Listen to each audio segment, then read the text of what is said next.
ఆఫీస్‌లో టెన్షన్, ఇంట్లో టెన్షన్, అప్పుల టెన్షన్. రోజంతా నరకం చూసాక సాయంత్రం ఒక పెగ్గు వేస్తే ఆహా! స్వర్గం అనిపిస్తుందా? టెన్షన్ అంతా మాయమైనట్టు ఒళ్ళంతా తేలిక పడినట్టు ఫీల్ అవుతున్నారా? అయితే మీరు ఒక పెద్ద భ్రమలో ఉన్నట్లే. మందు గొంతులోకి వెళ్ళగానే అది మన మెదడులోని డోపమైన్ అనే కెమికల్ ను రిలీజ్ చేస్తుంది. ఇది మనకు తాత్కాలికంగా ఒక కిక్ ఇస్తుంది.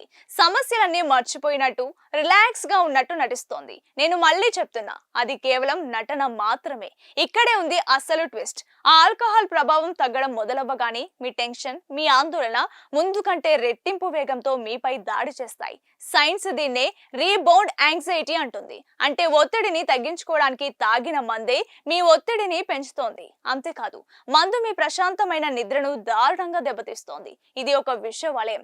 టెన్షన్ కోసం మందు, మందు వల్ల నిద్రలేమి, నిద్రలేమి వల్ల మళ్ళీ టెన్షన్. చివరికి ఆ మందుకు మీరు బానిసలవుతారు. ఈ నిజం తెలియక చాలా మంది జీవితాలు నాశనం చేసుకుంటున్నారు. ఈ వీడియోని వెంటనే మీ స్నేహితులందరికీ షేర్ చేయండి. వెంటనే మా ఛానల్ ని సబ్స్క్రైబ్ చేయండి.